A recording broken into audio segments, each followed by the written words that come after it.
Hey, Captain! Yeah. So, what do you do when you love Star Wars, but you also can't get enough of that wonderful teal color? You get a group of renowned LEGO Sci-Fi MOCers to create a very special squadron.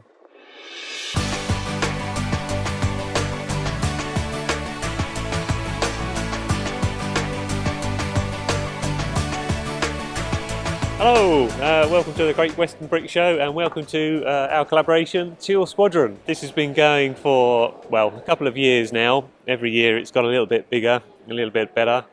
It started off from our mutual love of the colour teal and Star Wars. We wanted to build something that was a bit different to normal Star Wars collaborations. It's all the ships are a bit more unique. They're not like direct copies from classical Star Wars stuff. And it's a bit more fun to some of the big Star Wars collaborations you might see.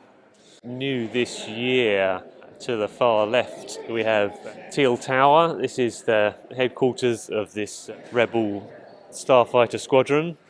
The building itself, the background story is this was on the planet before they arrived and they've taken it over.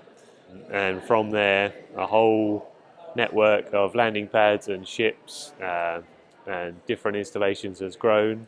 So I built Teal Tower. I also built the gun emplacements. Which are This one. the next building along, and the two pads just after that. One of the starfighters is going through a bit of maintenance at the moment. Is that one designed by you as well? It is, yep, that's by me. I mean, there's lots of different bits from all of us dotted around, so I built the landing pad, but there's different figures and droids and things from each of us. And that's the main part of my build, so I'll hand over to Alec now as we're moving on to his first Ewing.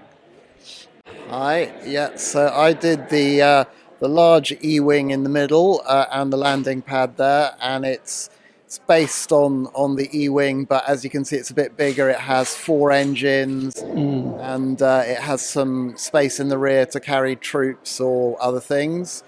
And then I did a sort of a standard size E-wing, which is fairly similar to the kind of the Canon one. And I think they, in Canon, they actually appeared after the Rebellion. They're more like New Republic ships. But I thought, well, at some point somebody would have had to invent them. So maybe Teal Squadron was the pioneer for those ships. And I've got a bit of repair going on, bit of welding on the landing gear.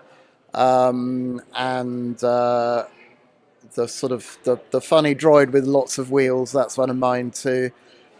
Yeah, and apart from that, I think I've got the band playing just at the back of the tower. Of Teal Tower. Yeah, so I've got some Biff musicians with a keytar and a sax.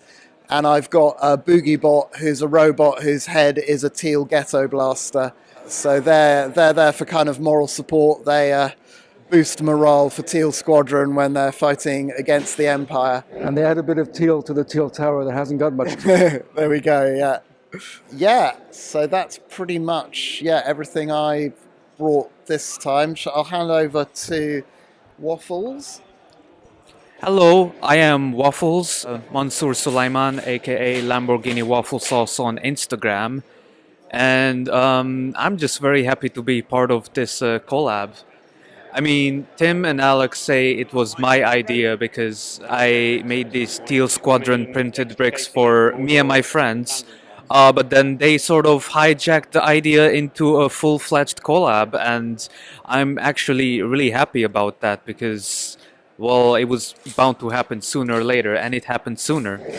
So my contribution to this collab is Teal 6, the Cerulean Phoenix. This one. And that is, it's actually a recolor of the Fireball from Star Wars Resistance, the children's show. And I originally did not intend it to be teal. I have been working on this spaceship for years now. I built an older model which was before I was any skilled at Lego, and I'm not quite proud of it. So since then I have been chipping away at it for years now, and then I just decided to make it teal instead and contribute it to this Teal Squadron collab. What I also did was design a lot of these info cards that you can see dotted here and there. I am a big fan of supplementary presentation of Lego builds. You know, I tend to think of these displays at exhibitions as a sort of art gallery. You have the artworks, and then you have the little info boards saying a few words about the build and who built it, and always important to plug people's socials so people can find more and more amazing build from people. So that's pretty much just what I did for them. What about this tower here? This tower is done by Ben Smith, the electrical genius of this Teal Squadron collab. So I'll just pass it to him and he can talk about his mechanical marvels. Hello. Hello. So yeah, can you tell me a little bit more about this one then? I thought it would be fun to build a space station, and the Teal kind of collab was a good opportunity to do it and make it fit as part of something else. And we thought it would be quite fun to have a kind of space diner and populate the inside of it with various well-known characters, which is the sort of thing that kids will love looking at a show like this.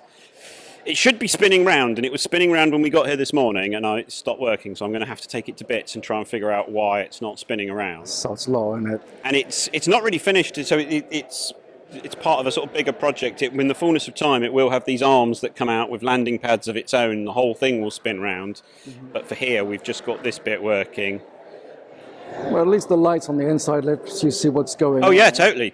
And that was something I always knew you'd have to do, just to get some lights in there so you can actually see what's inside. As I say, my experience of shows like this is that what the general public really like is seeing things they know what they are, and recognizable characters and stuff like that. So. Because just a minute ago I saw this one moving up and down. Yeah, let's do it. If I press one of these buttons, it should work.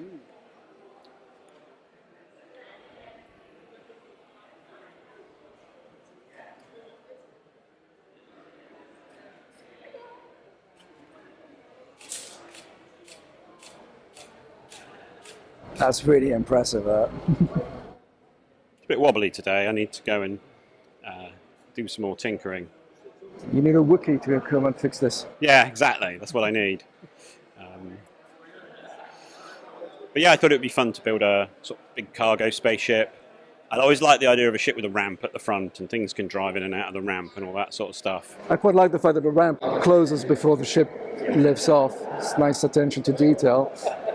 I mean, the whole thing is quite remarkable. So out of all this particular collaboration, which part was the most challenging for you to build? Oh, it's definitely the gun dock that goes up and down. I mean, it's as I say, anytime anything moves or has features that need to be activated, it's just sort of massively increases the complexity of it. And I've only recently got it to the point where it actually functions and it actually works properly, because it's been a bit of a challenge to get to this point. And is this it, or have you got plans for the future for Teal Squadron? Well, no. So as I say, this thing isn't finished. It's going to have these landing pads. Yep. I think this is interesting. This collab, it seems to have sort of reached this point of critical mass where it's like it's good enough, and like people are seeing it and saying, "Oh, I want to contribute to that because it works and it's good and it's loose enough and flexible enough that you could." You can come up with new stuff, and there's no sort of, it's not too prescriptive about what you can and can't do. As long as it's within the Star Wars theme. Which is quite a forgiving style, and I don't think we even take it that seriously. I think it can tolerate things that are a little bit out of its style. You mean like Batman and Superman? Yeah, exactly, like putting Batman and Superman in a revolving restaurant. Well, that's fantastic. Thank you very much for showing me around. No worries.